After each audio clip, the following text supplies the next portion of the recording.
आणि यानंतर आखाती देशातील युद्ध विरामाच्या घोषणेनंतर आज शांती चर्चेचा दिवस आहे आणि याच अनुषंगाने काही महत्त्वाच्या बातम्या पाहूयात। इराण विरुद्ध अमेरिका युद्धाला 2 आठवड्यांसाठी युद्धविराम मिळालेला असतानाच आता आजपासून पाकिस्तानच्या इस्लामाबादमध्ये पुढील चर्चा होणार आहे। इस्लामाबादच्या सेरेना हॉटेल त्याचबरोबर जिना कन्व्हेन्शन सेंटरमध्ये ही बैठक 2 टप्प्यामध्ये पार पडणार आहे। अमेरिकेचे उपराष्ट्रपती जेडी व्हान्स हे इराणसोबत शांतता चर्चेसाठी पाकिस्तानकडे रवाना झालेत। आम्ही या चर्चेसाठी उत्सुक आहोत, मला वाटतं ही चर्चा सकारात्मक ठरेल, अशी प्रतिक्रिया ही जेडी व्हान्स यांनी दिली। जर इराण प्रामाणिकपणे वाटाघाटी करण्यास तयार असेल आणि सहकार्याची भूमिका घेत असेल तर ते स्वागतार्ह असल्याचं देखील त्यांनी म्हटलंय। पण जर त्यांनी आमच्याशी खेळ करण्याचा प्रयत्न केला तर इराणला त्याचे गंभीर परिणाम भोगावे लागतील, असं देखील व्हान्स यांनी स्पष्ट केलेलं आहे।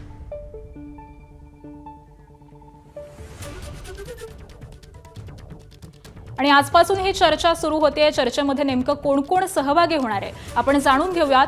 अमेरिकेकडून अमेरिकेचे उपाध्यक्ष जेडी व्हान्स, मध्य आशियाचे दूत स्टीव्ह विटकॉफ आणि ट्रम्प यांचे माजी सल्लागार जेअर्ड कुशनेर, त्याबरोबरच इराणचे परराष्ट्र मंत्री अब्बास अराघची आणि संसदेचे अध्यक्ष बाघेर गलिबाफ हे या चर्चेमध्ये सहभागी होणार आहेत। आणि त्याचबरोबर ज्या ठिकाणी ही चर्चा पार पडणार आहे त्या पाकिस्तानचे पंतप्रधान शहबाज शरीफ आणि सेना दल प्रमुख असीम मुनीर हे देखील या चर्चेमध्ये सहभागी होणार आहेत।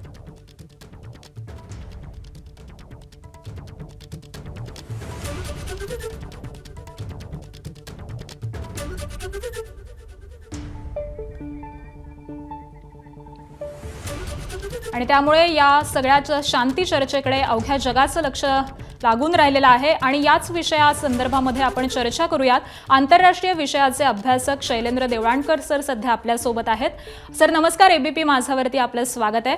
खरं तर या चर्चेआधीच सहभागी सर्वच संबंधितांकडून एकमेकांना इशारे दिले जात आहेत आणि या सर्वांचा चर्चेवरती नेमका कसा परिणाम होईल असा माझा पहिला प्रश्न आहे। मला असं वाटतं की ही एक अशा प्रकारची चर्चा आहे की ज्याला कसल्याही प्रकारचं स्क्रिप्ट नाहीये, याला कसल्याही प्रकारचं ऑब्जेक्टिव्ह नाहीये। ही अशा वातावरणात होती की जेव्हा कमालीची विश्वास तूट आहे। अमेरिकेचा इराणवरती विश्वास नाहीये, इराणचा अमेरिकेवरती विश्वास नाहीये, इस्रायलचा इराणवरती विश्वास नाहीये।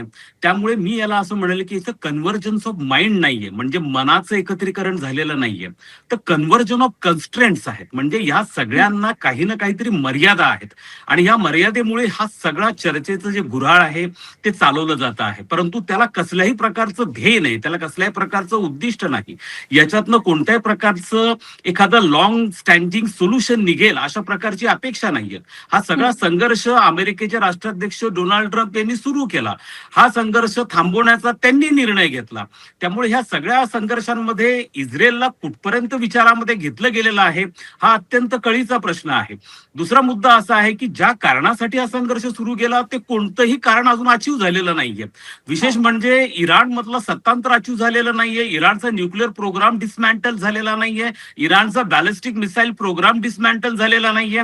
त्यामुळे कोणत्याही प्रकारचं उद्दिष्ट याच्यामध्ये ऑब्जेक्टिव्ह सॉल्व्ह झालेलं नाहीये। अनेक फंडामेंटल गोष्टींवरती डिफरन्सेस आहेत। स्टेट ऑफ हॉर्मुझ वरती इराणचा लिगल सॉव्हरीन राईट्स असावा की नाही या संदर्भामध्ये कसल्याही प्रकारची वाच्यता नाहीये।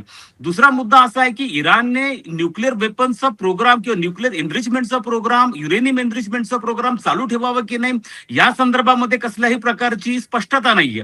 मुळात मी याला का म्हणतोय की हा कन्व्हर्जन ऑफ कन्स्ट्रेंट्स आहे। कन्स्ट्रेंट कसे आहेत की हे युद्ध अमेरिकेला प्रचंड महागात जात आहे, प्रचंड खर्चिक चाललेलं आहे। दुसरं, जर अमेरिकेने इराणचे सगळे न्यूक्लिअर इन्स्टॉलेशन किंवा बॅलिस्टिक मिसाईल खणून काढण्याचा प्रयत्न केला असता तर कमीत कमी 2 ते 3 महिने हा संघर्ष चालला असता। 1 महिने संघर्ष चालला तर जागतिक बाजारपेठेमध्ये तेलाच्या किमती प्रचंड वाढल्या। मी आपल्याला सांगतो की कालचाच रिपोर्ट असा आहे की अमेरिकेमध्ये महागाईचा दर 3.3% झालेला आहे। याच्यामध्ये अमेरिकेमध्ये तेलाच्या किमती ह्या जवळपास 16 ते 17% वाढलेल्या आहेत। पुढच्या काही महिन्यांमध्ये अमेरिकेमध्ये अमेरिकन काँग्रेसच्या सार्वत्रिक निवडणुका आहेत। या युद्धावरती अमेरिकेने आतापर्यंत $20 अब्ज खर्च केलेला होता। त्यामुळे हा संघर्ष अमेरिकेला प्रचंड महागात चाललेला होता। दुसरा मुद्दा असा की स्टेट ऑफ हॉर्मुझचं ब्लॉकेड ओपन करण्यासाठी अमेरिकेकडे कसली रणनीती नव्हती। अमेरिकेचे नॅटो पार्टनर्स अमेरिकेबरोबर नाहीयेत। ह्या सगळी परिस्थिती लक्षात घेता डोनाल्ड ट्रम्प यांना आता कसल्या पद्धतीने टाइम बिंग साठी का विना अल्पकालीन दिनसाठी का होईना सीज फायर पाहिजे, कारण या सीज फायरच्या माध्यमातून त्यांना एक एक्झिट मिळणार आहे. मात्र ही बाब अशी आहे की याच्यातनं काही काळासाठी एक्झिट मिळण्याची शक्यता जास्त आहे, कारण अमेरिका डेस्परेट आहे. डोनाल्ड ट्रम्प यांना याच्यातनं बाहेर पडायचं आहे आणि त्यामुळे कोणत्या तरी छोट्या टर्म्सवरती काही कॉम्प्रोमाइज होण्याची शक्यता अजिबात नाकारता येत नाही. मात्र याच्यातनं लॉंग टाइम सोल्युशन हे निघणं अतिशय अवघड आहे, कारण फंडामेंटल प्रश्न हे अनअन्सर्ड आहेत आणि हे फंडामेंटल प्रश्न आहेत की इराण आणि इस्रायल या दोघांसाठी हा सर्व्हायव्हलचा संघर्ष आहे. दोघांनी परस्परांना नष्ट करण्याचा विडा उचललेला आहे. अशा प्रसंगी तुम्ही टाइम बिंग सोल्युशन कसं आणणार? स्टेट ऑफ हार्मोज ओपन होईल की नाही सांगता येत नाहीये. इस्रायलकडनं लेबननवरचे अटॅक्स कंटिन्यूस चाललेले आहेत. इराणकडनं काही अरब देशांवरती अटॅक्स कंटिन्यूस चाललेले आहेत. यावरती कोणाचा कंट्रोल असेल हाही अत्यंत कळीचा प्रश्न आहे. त्यामुळे हा जरी इथं टेम्पररी टॉक्स होत असले तरी याच्यातनं पूर्ण फायनल सोल्युशन निघेल असं वाटण्याची शक्यता किंवा असं होण्याची शक्यता अतिशय कमी आहे. त्यामुळे जरी काही काळासाठी हा संघर्ष तात्पुरता थांबला तरी देखील हा संघर्ष नंतर कोणत्या क्षणी उफाळून येऊ शकतो अशा प्रकारची परिस्थिती आहे. बर, जसं तुम्ही देवळाणकर सर म्हणताय की या चर्चेमधून निष्पन्न काहीतरी चांगलं व्हायची शक्यता ही कमी दिसते तुम्हाला, आणि यामध्येच तुम्ही जसं म्हणालात तसं युरेनियम समृद्धीकरणाचा मुद्दा आहे. युरेनियम समृद्धीकरणावरती इराण एकीकडे ठाम असल्याचं दिसून येत आहे, तर अमेरिकेचा त्याला कडक विरोध आहे, आणि त्यामुळे या मुद्द्यावरून ही चर्चा फिसकटण्याची भीती आहे का? नाही, नक्कीच आहे. याचं कारण लक्षात घ्या की इराण हा न्यूक्लिअर नॉन प्रोलिफरेशन ट्रिटी म्हणजे अण्वस्त्र प्रसार बंदी कराराचा सदस्य आहे. या करारानुसार इराणला शांततेच्या कार्यासाठी युरेनियमचा वापर करता येतो, परंतु युरेनियमच्या माध्यमातून अण्वस्त्र निर्माण करता येत नाही. मात्र गेल्या 2 दशकांपासून इराणवरती अशा प्रकारचा आरोप होतोय की इराण युरेनियमचे एनरिचमेंट हे अण्वस्त्रांच्या निर्मितीसाठी करत आहे. या संदर्भामध्ये 2013 मध्ये अमेरिकेचे तत्कालीन राष्ट्राध्यक्ष बराक ओबामा यांनी इराण बरोबरती एक ऐतिहासिक करार केलेला होता आणि या करारानुसार इराणने हे मान्य केलं होतं की आम्ही अण्वस्त्र बनवणार नाही, आणि त्याच्या मोबदल्यामध्ये इराणच्या विरुद्ध लावलेले जे आर्थिक निर्बंध होते ते अमेरिकेने काढून घेतले होते. मात्र डोनाल्ड ट्रम्प ज्या वेळेला 2016 मध्ये अमेरिकेचे राष्ट्राध्यक्ष पहिल्यांदा बनले, त्यानंतर त्यांनी 2019 मध्ये ह्या करारातनं माघार घेतली आणि त्यांनी सांगितलं की इराणचा हा न्यूक्लिअर प्रोग्राम पूर्णपणे डिस्मॅन्टल झाला पाहिजे. यासाठी मागच्या वर्षी जून महिन्यामध्ये त्यांनी 12 दिवसाचं ज्याला वॉर म्हणतो आपण, इराणच्या न्यूक्लिअर इन्स्टॉलेशन्स वरती अटॅक केले. आपण त्यावेळेलाही त्यांनी क्लेम केला होता की इराणचं न्यूक्लिअर इन्स्टॉलेशन जे आहेत हे आम्ही सगळे उद्ध्वस्त केलेले आहेत. मग हा संघर्ष का निर्माण झाला? अजूनही इराणकडनं कोणत्या प्रकारची कमिटमेंट नाही आहे की आम्ही आमचे जे युरेनियम एनरिचमेंटचा प्रोग्राम आहे तो कर्टेल करू किंवा तो पूर्णपणे कट डाऊन करू या संदर्भामध्ये, कारण हा फंडामेंटल प्रश्न आहे जो अजूनही सुटलेला नाहीये. या ठिकाणी आणखीन एक अतिशय महत्वाचा मुद्दा मी मांडतो आणि तो मुद्दा असा आहे की मग अमेरिकेकडनं हा बाईंग द टाइम आहे का? म्हणजे अमेरिका काही वेळ काढूपणा करतोय का की याच्यानंतर अमेरिकेला काही मोठी कारवाई करायची आहे का? तर यानुसार अमेरिकेच्या ज्या ग्राउंड फोर्सेस आता पर्शियन गल्फ मध्ये आहे त्यांना ऍक्शन मोड वरती येण्यासाठी किंवा ऍक्च्युअली कृती करण्यासाठी काही कालावधी लागणार आहे.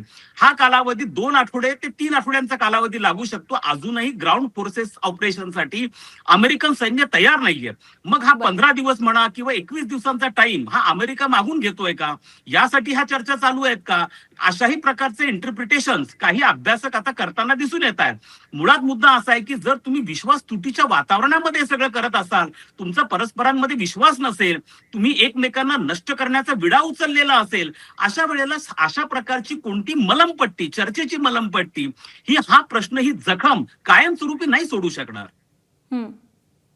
अगदी सर, जसं तुम्ही म्हणताय की अमेरिकेला एका अर्थी वेळ हवाय, त्यामुळे भविष्यामध्ये काही मोठी कारवाई होईल अशी आपल्याला भीती आहे का? ही शक्यता यासाठी नाकारता येत नाहीये की अमेरिकन मरीन्स जे आहेत ऑलमोस्ट 3,500 मरीन्स हे आता पर्शियन गल्फच्या ठिकाणी आलेले आहेत. अर्थात कोणत्याही अमेरिकन शिप या पर्शियन गल्फमध्ये प्रवेश करत नाहीत, कारण भीती अशी आहे की इराणचे बॅलिस्टिक मिसाईल असतील किंवा ड्रोन्स असतील ते त्यांना टार्गेट करू शकतात. त्यामुळे त्यांनी अजूनही एक डिस्टन्स मेंटेन केलेला आहे. अमेरिकन मरीन्सला म्हणा किंवा पॅराट्रुपर्सला म्हणा, कोणत्याही प्रकारचं ऑपरेशन जर लॉन्च करायचं असेल तर त्या संदर्भात आवश्यक ती तयारी ही करावी लागते. ही तयारी अजून झालेली नाहीये. नसता अमेरिकेने ग्राउंड ऑपरेशन सुरू करून खरग आयलंड जे आहे इराणचं ते केवळ ताब्यामध्ये घेतलं असतं, परंतु तशा प्रकारची परिस्थिती दिसून येत नाहीये. आणि त्यामुळे एक पद्धतीने 15-20 दिवस म्हणा किंवा महिनाभराचा म्हणा टाइम हा अमेरिकाही कुठेतरी घेण्याचा प्रयत्न करतो असे दिसून येत आहे. कारण ज्या बरं. कारणांसाठी हा सगळा संघर्ष सुरू झाला याच्यातलं कोणतंही उद्दिष्ट हे अमेरिकेच्या दृष्टिकोनातून अचीव झालेलं नाहीये. आणि मग असताना एवढा मोठा संघर्ष 30 दिवस का चालवला, 20-22 बिलियन डॉलरचं नुकसान का केलं, अख्ख्या जगाला बेठीस का धरलं गेलं, तेलाच्या किमती एवढ्या प्रचंड का वाढल्या, हे सगळे प्रश्न अनुत्तरित आहेत. आणि त्यामुळे एकतर याच्यातनं अमेरिकेचा काहीतरी मेजर प्लॅन असू शकतो किंवा ह्या टेम्पररी मलमपट्टीच्या दृष्टीने अमेरिका डेस्परेटली ट्राय करतो याच्यातनं एक्झिट होण्याचा, याच्यातनं बाहेर पडण्याचा. कारण डोमेस्टिक कन्स्ट्रेंट, डोमेस्टिक रेझिस्टन्स अमेरिकेमध्ये प्रचंड वाढत चाललेला आहे. आणि त्याचा मध्ये आणि विशेष म्हणजे निवडणुका त्यांच्या डोक्यावरती आहेत नोव्हेंबर महिन्याच्या. आणि त्यामुळे अमेरिकेला याच्यातनं एक्झिट होण्यासाठी एक सेफ प्लॅन पाहिजे आहे आणि ज्याच्यामध्ये ते क्लेम करू शकतील की बघा आमचा अप्पर हँड आहे, आमची विक्ट्री आहे. अशा पद्धतीचा एक सेफ प्लॅन हा अमेरिका शोधण्याचा प्रयत्न करतो आहे. बर सर, अजून एक महत्त्वाचा प्रश्न माझा असा आहे की या सगळ्या चर्चेमध्ये पाकिस्तानची नेमकी भूमिका कशी असणार आहे आणि त्याचा भारतावरती काय परिणाम होईल? हे बघा, हा एक महत्वाचा प्रश्न खरं तर हा सगळ्यांना आश्चर्याचा धक्का देणारा आहे. ज्या देशाकडे कोणत्याही प्रकारचं फिनान्शियल पोटेन्शियल नाही, ज्या देशाकडे कसल्याही प्रकारचं मिलिटरी पोटेन्शियल नाही, ज्या देशाचा प्रभाव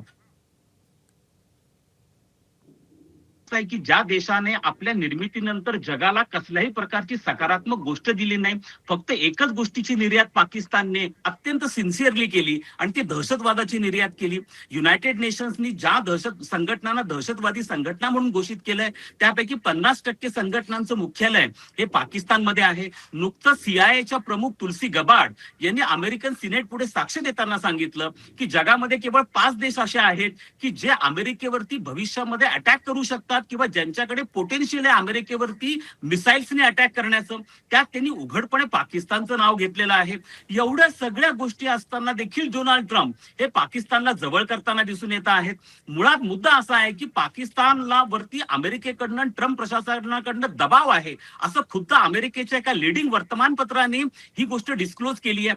त्यांनी हे सांगितलं की शहबाज शरीफ यांनी मंगळवारी जे ट्विट केलेलं होतं की आम्ही आता आमच्याकडे शांतता चर्चा होणार आहे, आम्ही संघर्ष थांबवतोय, त्याच्यावरती त्यांनी ड्राफ्ट असं लिहिलेलं होतं.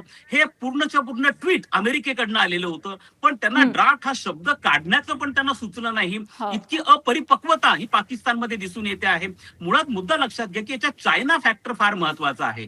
चायना बरोबर पाकिस्तानचे फंक्शनल रिलेशन सध्या आहेत, त्याचप्रमाणे डोनाल्ड ट्रम्पच्या पाकिस्तान जवळचं आहे. आणि त्यामुळे याच्यातनं मार्ग काढण्यासाठी म्हणा किंवा याच्यातनं बाहेर पडण्यासाठी एक फॅसिलिटेटर त्यांना पाहिजे आहे, एक लोकेशन त्यांना पाहिजे आहे, जे लोकेशन अरब देशांना काही प्रमाणात मान्य असेल. कारण पाकिस्तानचा नुकतं सौदी अरेबिया बरोबर डिफेन्स अग्रीमेंट झालेला आहे.